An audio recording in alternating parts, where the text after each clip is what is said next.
இந்த காலத்துல இப்படி கூட மனிதர்கள் இருக்கிறாங்களா அப்படிங்கிற மாதிரி தான் இந்த அப்டேட் கொஞ்சம் வியப்பா ஆழ்த்திருக்கு.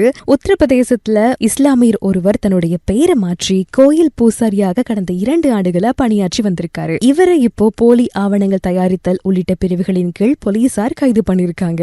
மேற்கு உபியின் ஷாம்லி நகருக்கு அருகில இருக்கிற மந்தி ஹன்சபூர் கிராமத்துல சனி பகவான் கோயில் ஒண்ணு இருக்கு. இங்க பாபா பெங்காலி அப்படிங்கிற பாலக்நாத் அவருக்கு 55 வயதாகுது. இவர் கடந்த 2 ஆண்டுகளாகவே அந்த கோவில்ல பூசாரியா பணியாற்றிட்டு வந்திருக்காரு. இந்த நிலையில பாலக்நாத் இந்து இல்ல, மேற்கு வங்கத்தை சேர்ந்த ஒரு இஸ்லாமியர் அப்படிங்கிற மாதிரி அந்த பகுதியில் இருக்கிற போலீஸ் நிலையத்துக்கு கடந்த சனிக்கிழமை இரவு ஒரு புகார் அளிக்கப்பட்டிருக்கு. இப்படி ஒரு புகார் வந்ததுக்கு அப்புறமா நம்மளால சும்மா இருக்க முடியுமா அப்படின்னு சொல்லிட்டு போலீசார் விசாரணைகளையும் ஆரம்பிச்சிருக்காங்க. அந்த விசாரணையில பாலக்நாத் கிட்ட இருந்து 3 ஆதார் அட்டைகள் அப்புறம் ஒரு பான் கார்டு கைப்பற்றப்பட்டிருக்கு. இதுல ஒரு ஆதார் கார்டுல சஹரான்பூரை சேர்ந்த கமல்நாத் அப்படின்னு இருந்திருக்கு. மத்த 2 அட்டைகள்லயுமே இமாம்தீன் அன்சாரி அப்படிங்கிற பெயரோட மேற்கு வங்க முகவரிகளும் இருந்திருக்கு. இதுக்கப்புறமா போலி ஆவணங்களை தயாரிக்கிறது, மத உணர்வுகளை புண்படுத்துதல் ஆகிய பிரிவுகளின் கீழ் இமாம்தீன போலீசார் கைது பண்ணிருக்காங்க.